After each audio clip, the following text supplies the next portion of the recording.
Ladies and gentlemen, our speaker is in the house, so let us get back to the meeting. As I said in the beginning, this is a landmark meeting for the Kips Bay Group. We celebrate our first anniversary. As it is a special event, we have asked a special friend to speak to us tonight. To many of us, he's an old friend, and for some of you, we hope he'll become a new friend. Usually, the Kips Bay Group is a closed meeting for alcoholics only. Yeah, your numbers are Due to tonight's special circumstances, we have opened the meeting to our families and friends. Yeah, just stay on. Our only request is that our guests respect the wishes of the group. Those wishes are as follows. What you hear here tonight, take it home with you. Who you see here and meet here, leave that knowledge behind. Anonymity is the spiritual backbone of our program. Again, please help us maintain the spiritual legacy. Before introducing our speaker, I'll read an AA statement of purpose as written in the foreword of the big book, Alcoholics Anonymous. We are not an organization of the conventional sense of the word. There are no fees nor dues whatsoever.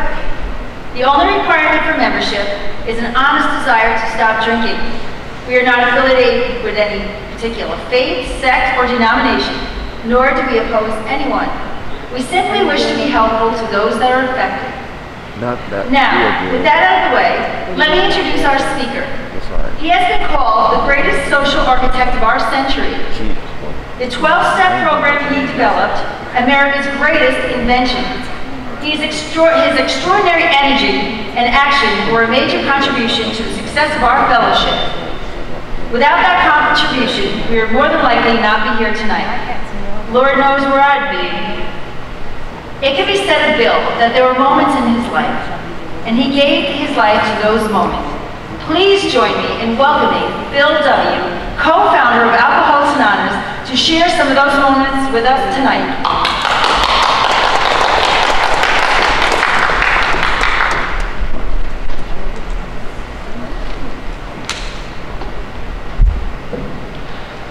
Thank you, Carol, for that warm introduction. My name is Bill. I'm an alcoholic.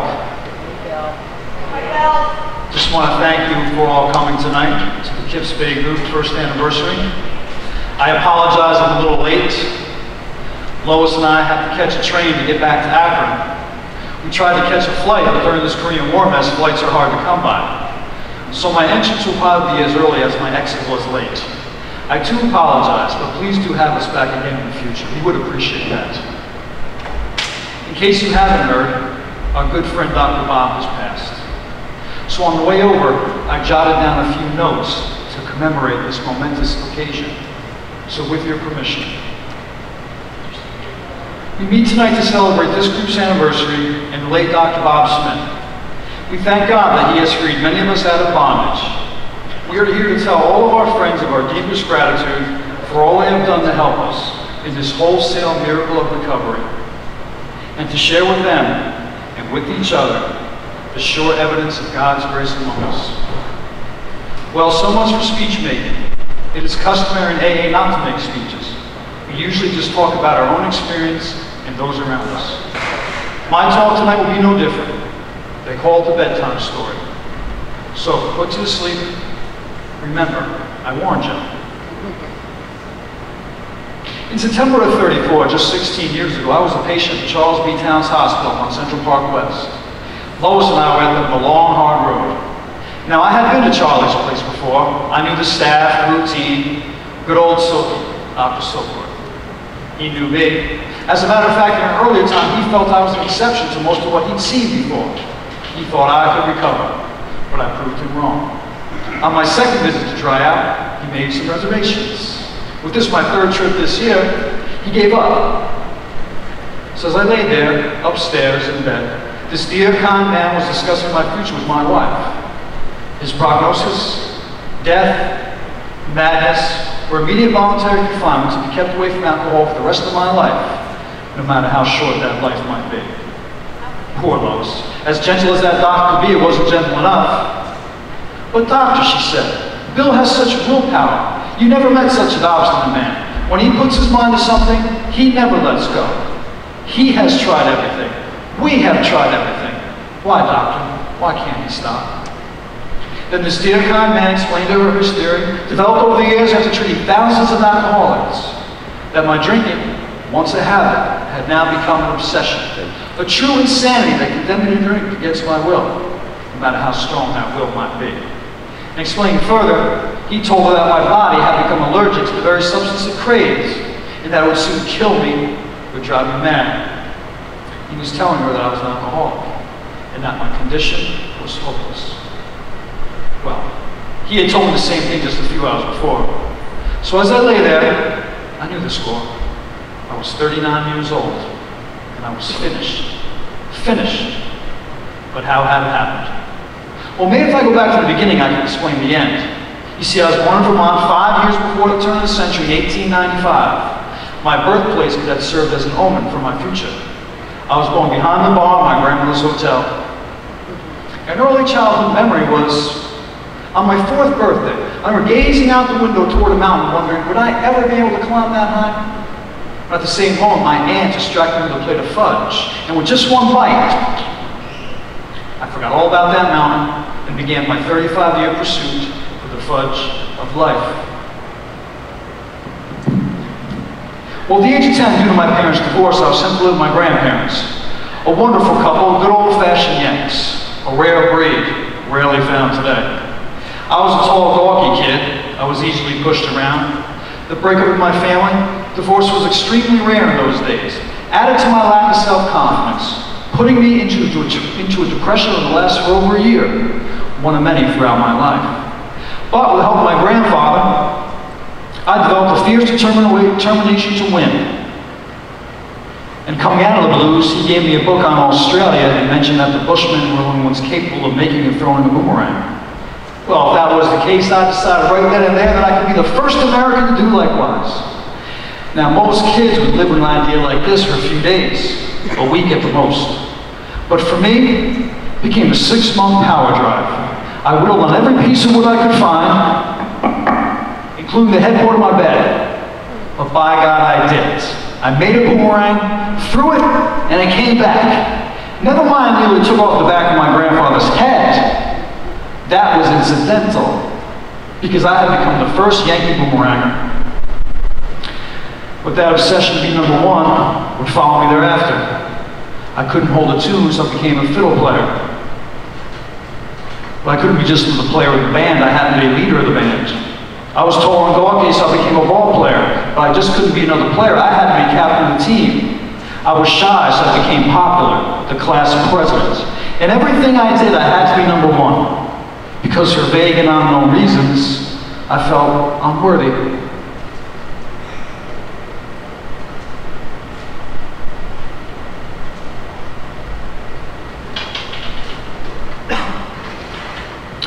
Away at boarding school, my grandfather's liberal allowance, I pushed myself to be accepted, I drove myself to be outgoing. The only missing ingredient was romance, and I was soon to find that with the minister's daughter.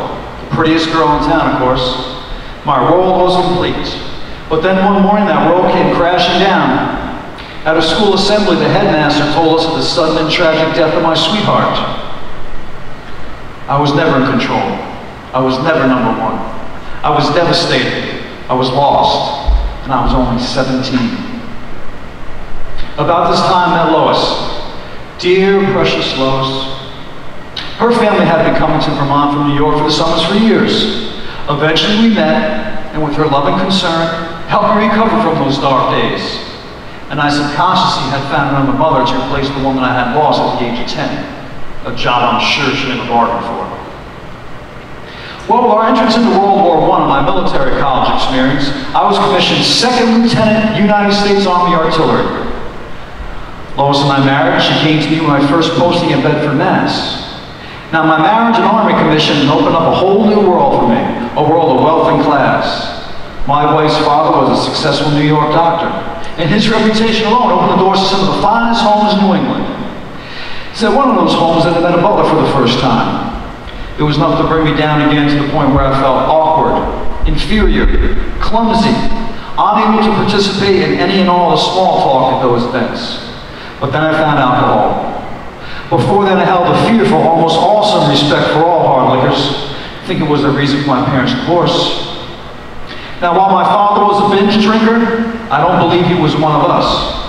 But there were plenty others in that family tree. He said, one of those parties that a young woman handed me a drink, a Bronx cocktail. Without a second thought, I drank it. It may have taken a little while, but it seemed to happen instantly. My body began to relax, a stiffness came out of my shoulders, and I could feel a warm glow seeping through me to all the distant, forgotten corners of my being. I suddenly began to realize that people weren't being introduced to them, but I was being introduced to them. I wasn't joining groups were forming around me. I had to laugh, because it was a miracle. There was no other word for it. A miracle that was affecting me mentally, physically, and as I would soon learn, spiritually. As I looked around the room, I thought, well, these are nice folks. I like them, and they like me. They are not superior beings. And as I was leaving the party, I could hear the whine of the saxophone, little voices rising and falling, but they in no way interfered with the newfound joy I was feeling. No, my world was all around me, young and fresh and loving.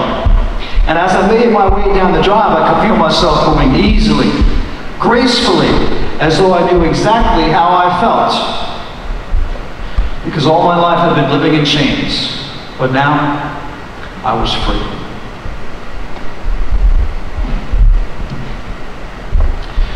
Well, as the case of some of our meetings, this will not turn into a recounting of my drinking history. I mean, we just don't have the time for that. But let's just say, for the next 16 years, I drank and drank and drank some more. I was discharged from the Army, never having fired a shot, or in my case, a shell in anger. Upon returning to New York City, Lois and I did what millions of other returning soldiers did. We began to settle down, look for a job, and start a family. So with the help of some relatives and friends, I was able to land a job as a clerk at a large railroad company. Now remember, I had to be number one. And when I soon found out that I would not be president of that company in less than a month, I lost interest. Lost interest to the point of becoming fired. I just stopped showing up for work. Well, bouncing around for a while, I finally found Wall Street. Now, I don't think I need to explain to anyone what Wall Street was like in those days. Everyone was making fortunes, paper fortunes, but they were fortunes nonetheless. And let's just say they took me to the top of the mountain, showed me the side, and was fine. For the next 10 years, I was on the roller coaster ride of my life. But then, the crash in 1929. In just a few days, we were broke. We were in debt. I became known up and down the street as a no-account drunk by everyone. Everyone, that is, except me. Because you see, I believed I could make a comeback. So day after day, week after week, month after month, and year after year, I tried to operate on the street as a walking, crawling drunk, with little or no luck. A buck here, a buck or two there, but never the big deal. I was a pariah down in very hostile waters, in and out of sanitariums, living off my poor wife and her family. That is what brought me to my better towns. I was not a pretty sight, but a sight I'm sure familiar to many of you here tonight. Dr. Silkworth's diagnosis was devastating. Lois and I were thoroughly frightened. Frightened enough to keep me off booze or drive for the rest of my life. But it was an agonizing sobriety, agonizing. And as the case of many of us, my sobriety got the best of me.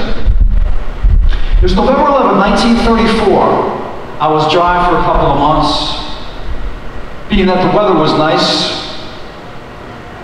I was still unemployed. I decided I'd play a little golf. Now, Lois, anxious at first, tried to convince me otherwise. She said, Bill, why don't you stay home? Stay home, Bill, and get stronger. But I found myself on my way to Staten Island for the day. Now, on the bus ride from the ferry to the country club, I met a man carrying a rifle case. Now, I don't know about you, but when I see a man in New York carrying a gun, I want to find out what he's up to. So we fell into quite an enjoyable conversation, and being from Vermont, I knew a thing or two about hunting rifles, and I again felt like a number one guy.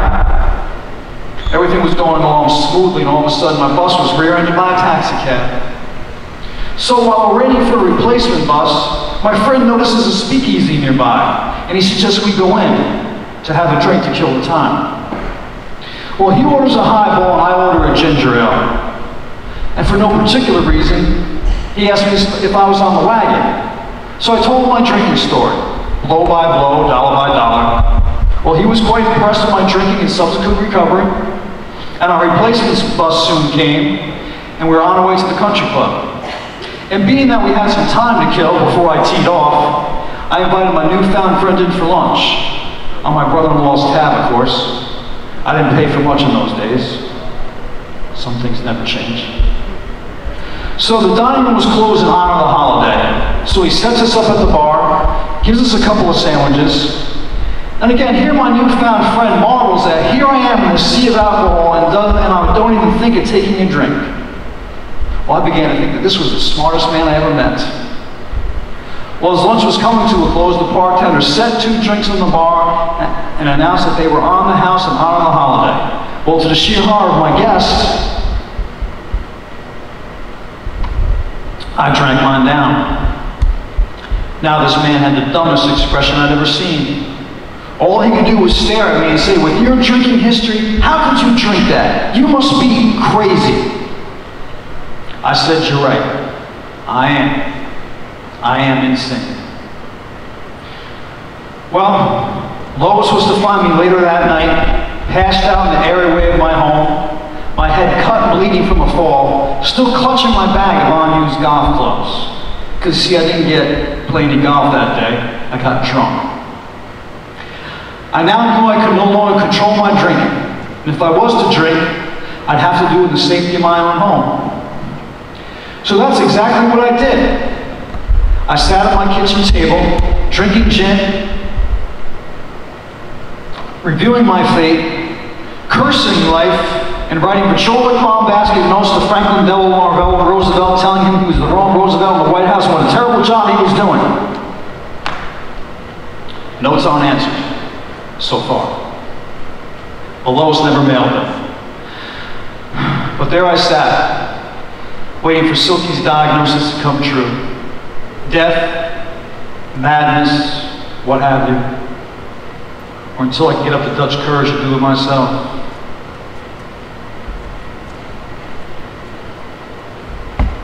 That is how my friend Ebby was to find me.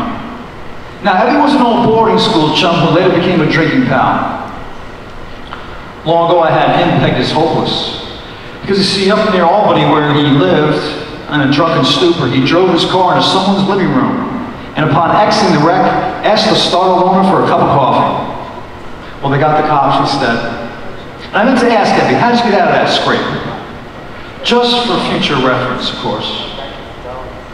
Well, him and I have been out of touch for a while, and I hated to be alone, drunk or sober. So I made for the drunk the ultimate sacrifice. I fished out a hot in my last bottle of bathtub gin, and I sat 2 drinks on the kitchen table, awaiting my old friend's arrival. It'd be a pleasant afternoon, or so I thought. I didn't have long to wait. And these are one of those moments that my friend Carol spoke about at the beginning of the meeting that could only have one author. So before you know it, there was a knock at the door. And as soon as I opened the door, I could tell something about my friend was different. Something about him had changed. I couldn't quite put my hand on it, my finger on it, but when we got set up at the kitchen table, I soon found out what that change was. I said, how about a drink, Ed? He says, no thanks, Bill, I'm not drinking. I said, not drinking? What are you, on the wagon, Ed? He says, no, Bill, I'm just not drinking today. Just not drinking today, Ed, what's gotten into you? He says, well, Bill, I don't need it anymore. I got religion. Oh, my heart sank. I figured my friend changed in his dipsomania for religion mania. But I was raised to be a good host, and I figured my drinking could outlast any of his rantings. So I says, what type of religion have you found, my friend? He says, well, Bill, I guess you could call it the religion of common sense. Well, I had never heard of Our Lady of Common Sense. So I said, go on, tell me more. He says, well, Bill, you and I have been out of touch for a while. I don't think you realize how bad my drinking has become. Well, it's gotten pretty bad. Well, just a couple of months ago, they tried to put me away for good. But with the help of some strangers, and one fellow in particular, I fell in with this group who had ideas peculiar to them. I says, what type of ideas was that, Ed? He says, well, Bill, I had to get completely honest with myself about my drinking and what I had done. Then, I had to talk it over with another person, in complete confidence, of course. Then I had to make restitution for all the harms that I had done. And then he says, I had to help others. That's why I'm here today, Bill. I'm here to help you. Here to help me. Well, I was insulted. I was doing just fine here in Brooklyn, drinking myself to death. He says, Bill, this last part will probably shake you up. I'd ask God, whatever God I could find, to help me with the first 4 ideas. Oh, he was right. I was shook up. I had no use for God. I did have an inkling of a supreme being, but a personal God you could ask favors of? Never. My quasi-engineering background wouldn't allow it. Well, Ebby soon realized he was wearing out his welcome. But before he left, he said, Bill, if you want any more information, I can be found down at the Calvary Mission Church down on 23rd Street, Manhattan. And the name of my newly found organization was the Oxford Group. Well, I said, well, you know, I could freeze over before I come down to some Calvary Mission Church. Well, Ebby soon left. I returned to my drinking. But something peculiar happened. I kept thinking, why was I drunk? Why was he sober? I kept going over it again and again in my mind. Ebby had become my new obsession. And I thought, if a man came to me with a life-threatening cure, wouldn't I follow that man wherever it took me, even if it meant crawling on my hands and knees to get there? So I finally decided that I would check out this Oxford Group. You know, the same way you check out a company before investing in its stock. I could do it on the QT. Only Lois and I would have to know about it. So, I finally decided that I would check out this Oxford Group. I could take what I like and leave the rest. Well, the first mistake I made was I got on the wrong subway. I ended up on the west side of Manhattan instead of the east side. If you know the island, 23rd Street is the biggest part of the island. I had to walk clear across town. Well, on my way, I passed a couple of bars. Then I began to look in the window to see if I was missing anything. And before you know it, I found myself drunk in a saloon, totally oblivious as to why I was in the city that day. Well, coming to for a moment, I realized I was talking to a fisherman, Alec from Norway. And it finally dawned on me that I was in town to seek out fishers of men. So I grabbed my newfound friend, and we were off to seek the Grail. When we got to that Calvary Mission Church, Tex Francisco was at the door. He was a big fella, and he wouldn't let us in because we were just too darn drunk. Well, Ebby soon came along and he got us in. Well, they settled us down on a plate of beans and a great deal of coffee. And as the meeting started, there I sat in my Brooks Brothers suit among life's rejects and society's discards. I looked around the room and I thought, well, hell, these fellows aren't so bad. I mean, they drink the same way I do. So when Tex asked for sinners to come forward, well, yours truly got up. Because you see, after being in alcoholic isolation for years, I couldn't pass up this opportunity to get back in the spotlight again.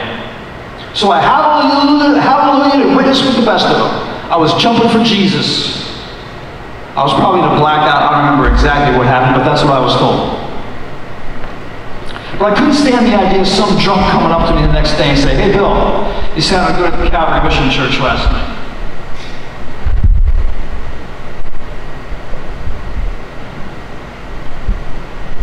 But again, something peculiar happened on the way home that night. I didn't even stop to think of taking a drink in any of those bars on the way home. A small fact, but noticeable nevertheless for a guy like me. So when I got home, I drank just enough to keep from the pain and withdrawal. And I began to think, And I thought, could I survive? Would I survive? Well, survival won out. I decided that I would check out this Oxford group. And I would pursue this spurious assumption of a personal God. I would get sober and check into Towns Hospital. Well, everyone knows you're going to get sober, you might as well get good and drunk first. But with 6 cents in my pocket, where was I going to find a store in Brooklyn to extend me some credit for a few bottles of beer? Well, it was Lois's credit that got me those last 4 bottles. The first 2 I drank down right away. The third I tried to give away on the subway ride to Manhattan, but with no takers, I had to drink that one too. The 4th bottle I waved over my head when I got to Towns Hospital. I announced to Dr. Soforth, I finally found the formula to get me sober, Doc. Poor Silky took one look at me with that bottle in my hand. He says, okay, Bill, you know where your room is. Go upstairs and get into bed. Well, the next day, Ebby came to visit. Now, here's a man that practices what he preaches. He was here to help. I said, Ed, what was that neat pat formula you used for getting sober? He says, well, Bill, admit you're licked, realize it, and then get ready to turn your life over to the care of God. Okay, Ed. Well, Ebby soon left. And I fell into another one of my trademark deep, dark depressions. And I felt as if I was at the bottom of a pit. And I still choked on the idea of a personal God, a rescuer. But my last ounce of obstinate pride crushed, I finally cried out, if there is a God, let him show himself now. I'm ready to do anything. Anything!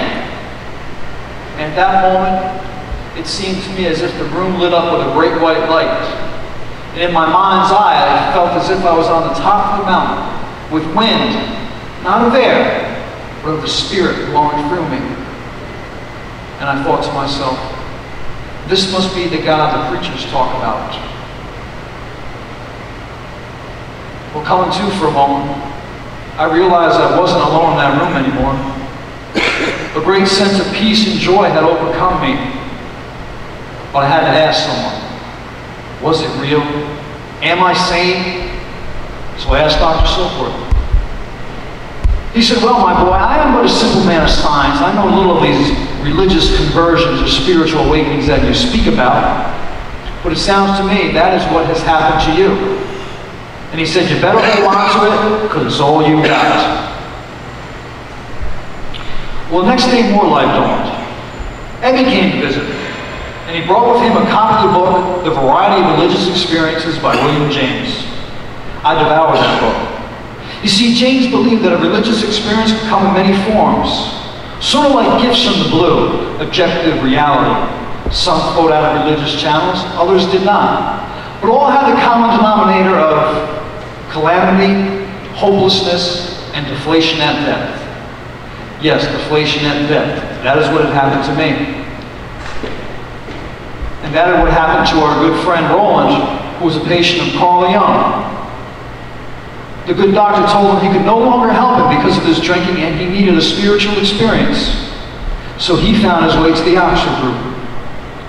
And Roland passed that message on to Ebby. And Ebby in turn passed it on to me. But you see, it was a two-sided message. One of hopelessness and one of hope. For years, I was living in a cave of loneliness. And for years, my wife, my friends, my family, even my doctor tried to get me to come out of that cave. But it wasn't until Ebby, a fellow cave dweller who knew the way, could come in, lead me by the hand, and take me out into the light. It was at that moment that I had a vision. A vision of one alcoholic helping another. A chain reaction. Sort of like the Washingtonian groups 100 years earlier, which proves there's nothing new under the sun. But I decided that I wanted to do that more than anything else in my life. Well, the next day Lois took me home. And the day after that, I joined the Oxford group. The hound of heaven had finally overtaken Bill Wilson.